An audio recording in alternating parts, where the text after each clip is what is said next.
SC ST లోపల Christians and Hindus ఇద్దరు కలిపి ఉన్నారు. అయితే ఎవరైతే కన్వర్ట్ అయినారు క్రిస్టియన్ కింద వాళ్ళకి రిజర్వేషన్ అయితే తీసుకుంటున్నారు. ఎవరికైతే ఎస్సీ ఎస్టీ మైనారిటీస్ ఉన్నారో వాళ్ళకి రావాల్సిన రిజర్వేషన్స్ కూడా మామూలు కన్వర్ట్ అయ్యే వాళ్ళు కూడా తీసుకుంటారు. వాళ్ళ కోసం అని చెప్పి వీళ్ళు ధర్నాలు చేస్తున్నారు. ఎవరైతే మైనారిటీస్ హిందూస్లో ఉన్నారో వాళ్ళు ధర్నాలు చేస్తున్నారు. దానికోసం మీరేం చెప్పండి? కాదు, ఇప్పుడు క్రిస్టియన్స్లోకి మారితే ప్రభుత్వం నుంచి వచ్చేది కానీ ప్రతి ఒక్కరు రాదని చెప్తున్నారు. వాళ్ళు మనుషులు కాదా? ఇప్పుడు మారితే మేము ఇచ్చేది ఇయ్యమని చెప్పేసి అంటున్నారు కదా, ఏం అవసరానికి ఇవ్వరు? ఎవరి సొమ్మని ఇయ్యరు, ఏం అవసరానికి? ఇప్పుడు రోడ్లెక్కి ధర్నాలు చేస్తున్నారు. ఏం చేస్తారు మరి క్రిస్టియన్స్ మొత్తాన్ని? ఏం అవసరానికి? అసలు భయపడుతున్నారు తప్ప దాంట్లో ఒరిగేది ఏం లేదు. అనవసరంగా మీరు భయపడుతున్నారు, వాళ్ళు భయపెడుతున్నారు, మీరు భయపడుతున్నారు, అంతే. అంతమించి ఏం లేదు. అంటే రిజర్వేషన్ లోపల ఇప్పుడు ఎవరికైతే రావాల్సిన వాళ్ళ రిజర్వేషన్ పక్క వాళ్ళు తీసుకున్నంత వరకు కనీసం ఇప్పుడు క్రిస్టియన్స్ కి ఒకటి ఏమన్నా ఉందా? ఇప్పుడు మేము కుమ్మరోళం కాబట్టి మాకు బీసీబీ వస్తుంది, మరి క్రిస్టియన్స్ కి ఏముందని?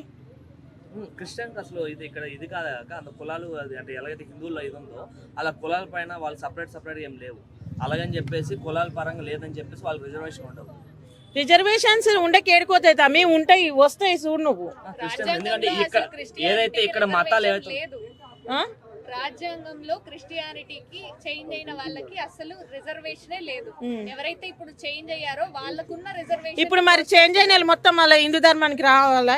ఈ లెక్క చూస్తే అంటే మీరు రిజర్వేషన్ కావాలనుకుంటే రావాలి, లేదు వద్దు అనుకుంటే రిజర్వేషన్ వద్దు మాకు ఏసుప్రభే ముఖ్యం అనుకుంటే వాళ్ళకి రిజర్వేషన్ వదులుకోవాల్సి పడుతుంది. ఇప్పుడు ఎట్లుంది అంటే ఇక ఉంచుకున్నోడు గొప్పోడా చేసుకున్నోడు గొప్పోడా అన్నట్టుంది ఇక వీళ్ళ కథ. అంటే ఇప్పుడు ఈ రిజర్వేషన్లు కావాలంటేనేమో దేవుని వదిలిపెట్టాలి, రిజర్వేషన్ కావాలంటే ఖచ్చితంగా దేవుని వదిలిపెట్టాలి, వద్దనుకుంటే దేవుని నమ్ముకోవాలి. ఈ సగం అలాలు ఈ సగం ముర్దారు చేసిన దానికంటే సకా చేయరాదు చేసేదేదో. సగం అలాలు సగం ముర్దారే ఉంది కదా వీళ్ళు చేసేది మొత్తము. రిజర్వేషన్లు ఇవ్వమంటే నిజంగా దేవుని మీద భక్తి ఉన్నది అనుకో ఉంటారు, నాకు అవసరం లేదని.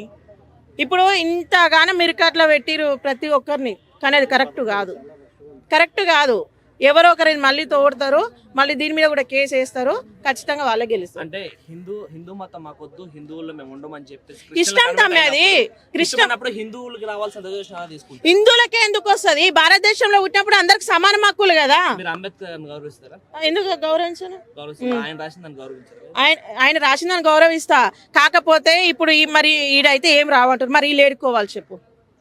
అదే అన్ని చూసే కదా ఆయన రాసుంటారు. అంబేద్కర్ కాదు, ఇప్పుడు ఇయ్యము అంటున్నారు, ఇప్పుడు ఇయ్యరు అన్నారు, ఇప్పుడు ఇవి ఇయ్యరు, మరి ఈ నుంచి వెళ్ళిపోవాలా? వీళ్ళంతా పుట్టిన వాళ్ళంతా వదిలిపోవాలా?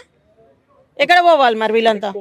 ఎక్కడ పోవాలని చెప్తలేదు. కోర్టు ఇస్తుంది, కోర్టు ఇచ్చి అంతే, ఎవ్వరు ఇయ్యరు. ఎందుకు ఇస్తుంది ఆ కోర్టు అర్థం కాదు. కానీ ఇప్పుడు ఇంతకుముందు కూడా ఒక మాట చెప్పిన, అమ్మాయి విషయంలో కానీ ఇట్లాంటి దాంట్లో కానీ కొత్త చట్టాల గురించి కానీ దాంట్లోకి ఇయ్యరి. రిజర్వేషన్లు ఇయ్యము, క్రిస్టియన్లకు మారితే ముస్లింలకు మారితే దేనికి ఇయ్యరు? ఏం అవసరానికి ఇయ్యరు? మీ సొమ్ము అదేమన్నా?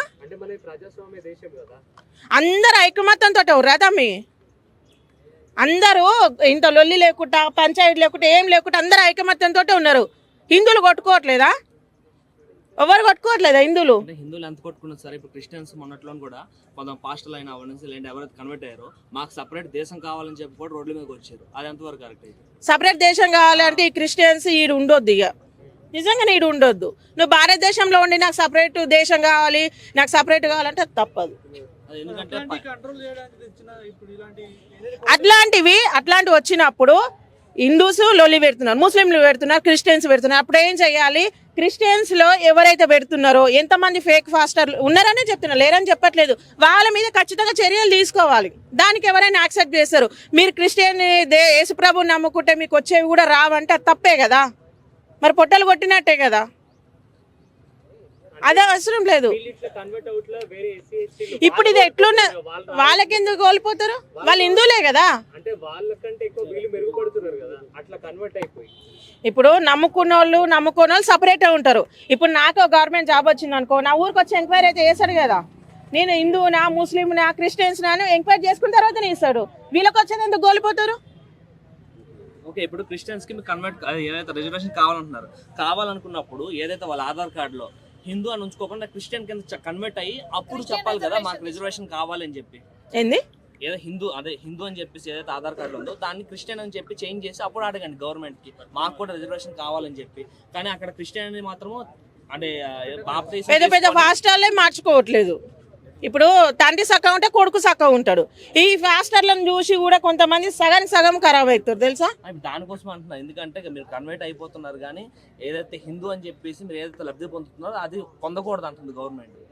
ఇక లబ్ధి ఏం వస్తుంది అయ్యమ్మా అంటే ఇస్తా జాబులు ఇస్తాడేమో, లేకపోతే కంట్రోల్ బియ్యం ఇస్తుందో పిల్లల స్కూల్లో ఏమో, అంతే కదా. అది నెక్స్ట్ ఏంటంటే ఏదైతే ఎస్సీ ఎస్టీ అని చెప్పేసి ఒక లా ఏదైతే ఉందో దానిపైన వీళ్ళు ఏదైతే కేసులు వేస్తున్నారో ఇక తమ్మి ఇదంతా కాదు, ఒకటే ముచ్చట చెప్తున్నా. ఇప్పుడు ఎస్టీలో ఉన్నా కాపోలో అయినా ఏదైనా సరే గవర్నమెంట్ నుంచి ఏది రాదు అర్థమైందా. నువ్వు క్రిస్టియన్లో మారు, ముస్లింలకు మారు, ఏడన్నా మారు, ఏది రాదు. అదొక భ్రమనే. ఇప్పుడు మారని వాళ్ళకి ఎంతమందికి వచ్చింది చూపించమను. చాలా మంది ఉన్నారు. ఎంతమందికి వచ్చింది గవర్నమెంట్ జాబులు, ఎన్ని ఇచ్చిర్రు? చాలా మంది ఉన్నారు. మాక్సిమం ఎక్కువ పొందేది ఎస్సీ ఎస్టీ క్యాస్ట్ కమ్యూనిటీ వచ్చినాయా? మా ఊర్లో మస్తుగా ఉన్నారు కదా. మరి మా ఊర్లో ఎస్టీ వాళ్ళు ఉన్నారు కదా. చాలా మంది పొందేటోళ్ళు ఉన్నారు. చదువుకుంటేనే మరి ఏం చెప్పి ఇప్పుడు నేను చదువుకోలేదు, నాకు గవర్నమెంట్ జాబ్ అంటే సరస్వప్ అనుకొని కొడతాడు నన్ను అడిగితే. ఏదైతే ఎస్సీ ఎస్టీ ఏదైతే మైనారిటీస్ ఉన్నారో వాళ్ళకి 30% ఏదైనా సరే చదువుకున్న దాంట్లో వచ్చినా సరే ఇక్కడ 90% వచ్చినా వాడికి జాబ్ రాదు. ఇక్కడ ఎవరైతే ఎస్సీ ఎస్టీలో ఉన్నా 30% ఉన్నారో వాళ్ళకే వస్తుంది. అంటే ఇక్కడ చదువుకొని చేసిన వాళ్ళకి రాకుండా ఇప్పుడు మొత్తం మీద ఏంటంటే క్రిస్టియన్లకు పోతే జాబులు రావు, మిగతా వాళ్ళకు కూడా ఇబ్బంది అవుతుందని చాలా మంది అంటారు.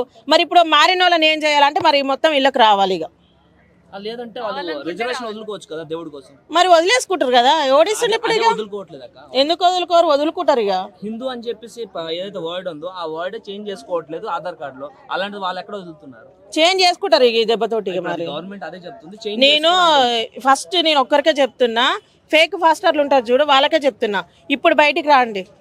ఇప్పుడు బయటకు వచ్చి క్రిస్టియన్స్గా ఉండాలా, ముస్లింలా ఉండాలా, లేకపోతే ఇట్లనే ఉండాలా అని చెప్పేసి ఇప్పుడు బయటికి రారు. ఇప్పుడు వచ్చి మాట్లాడుర్రి. అల్లలా నువ్వు ఊతారు కదా, అల్లలా ఇక మామూలు ఊగరు, సిగాలు మొత్తం మీకే వస్తాయి.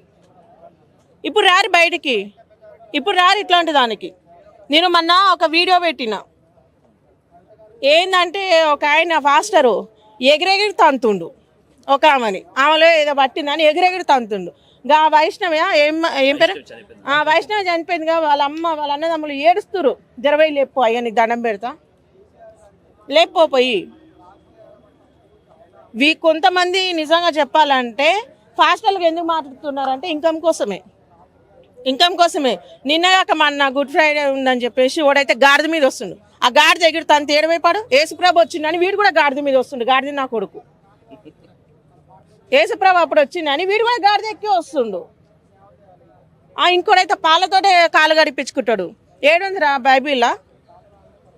సిగ్గు లేదు. వీళ్ళు ఇప్పుడు మా క్రిస్టియన్స్ దాంట్లో ఇట్లున్నారు కాబట్టి వాళ్ళు అట్లా చేస్తున్నారు. ఇద్దరు సమానం ఉన్నారు, ఎవరు తక్కువ ఎవరు ఎక్కువ అని కాదు. 100% ఒక్కరో ఇద్దరో నిజాయితీగా ఉన్నారు తమ్మి, అంతా ఫేక్ ఫాస్టర్ కానీ. ఇప్పుడు ఆకివీడ్ లోపల ఇదే విషయం పైన ఏదైతే క్రిస్టియన్స్ అక్కడ గత 50 నుంచి 100 సంవత్సరాల మధ్యలో ఉండే ఏదైతే దేవాలయం ఉందో దానికి ఓపెన్ చేయడం కోసం ఒక డిప్యూటీ స్పీకర్ వెళ్తే ఆయన్ని కొట్టడానికి 57 మంది దాడి చేశారు. అది ఎంతవరకు కరెక్ట్? 57 మంది క్రిస్టియన్స్ దాడి చేయడం ఎంతవరకు కరెక్ట్? తప్పది, తప్పు. దేవుడు సాత్వికంతో సమాధానం చెప్పమన్నాడు కానీ సన్నాసులకి ఇట్లా చేయమని చెప్పలేదు. కొట్టేంత తప్ప ఆయన ఏం చేసిండు? ఏం తప్పు చేసిండు అని కొట్టనీకే అవసరమా? ఇప్పుడు ఇంకో కొత్తగా అజయ్ బాబా అని చెప్పేసి ఆంధ్రాలో ఓయమ్మ, ఆయనకే నిజంగా యేసుప్రభు మొత్తం దిగొచ్చి ఆయనంటేనే ఉన్నాడు చేస్తుండు. నేను ఓన్లీ క్రిస్టియన్లనే కాపాడుతా, మీతో వాళ్ళంతా పిచ్చోళ్ళా? కాలు మొక్కించుకుంటావు, కాలు గడిగించుకుంటావు, పూలేపించుకుంటావు, లారీ మీద పోతావు, రౌడీ షీటర్ లెక్క నెత్తుకో గుడ కట్టుకొని పోతావు. ఏంది నువ్వు అసలు ఫాస్టర్వా లేకపోతే ఏంది అసలు నీది? అవసరమా ఇదంతా? ఇవన్నీ చేయబట్టే కదా ప్రతి ఒక్కరు మనల్ని విమర్శించేది. ఫోన్పేలు ఎందుకు రా భయ్ మీకు? దేనికి మీకు ఫోన్పేలు? పోనీ వికలాంగులకు ఏమైనా ఇస్తురా? నాకు సాయం చేయండి, సతీష్ కుమార్ లెక్క నేను పెద్ద కట్టుకుంటా చర్చి, సాయం చేయండి. ఇంకంతే అడుక్కుంటారు, సిగ్గు అనిపించట్లేదు.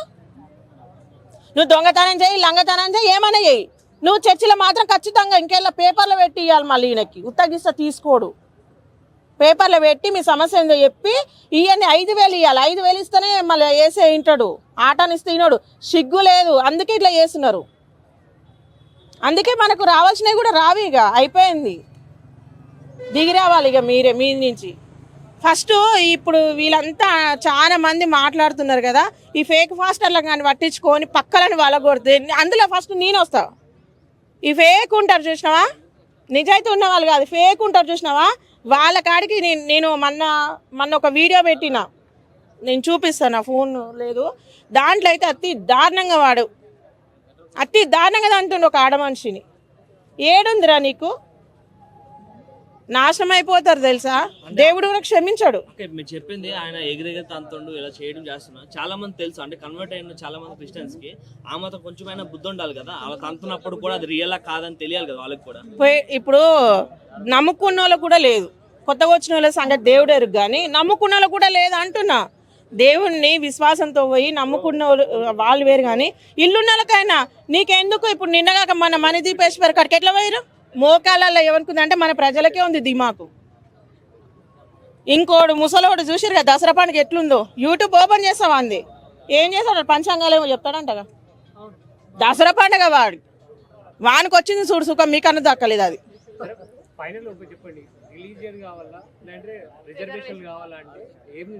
తమ్మి నేను ఒకటే చెప్తున్నా, నా ఒపీనియన్ నేను చెప్తున్నా, నాకైతే నా దేవుడే కావాలంట, మిగతా వాళ్ళ సంగతి నాకు తెలియదు. ఇప్పుడు అందరం ఒకరికే పుట్టలేదు, ఎవరి మైండ్ ఎట్లుంటుందో నాకు తెలియదు, అందరి గురించి చెప్పే అర్హత నాకు లేదు. నా ఒపీనియన్ నేను చెప్తున్నా కదా, నాకైతే దేవుడే కావాలని నేను అంట, మిగతా వాళ్ళ ఇష్టం నాకు తెలియదు.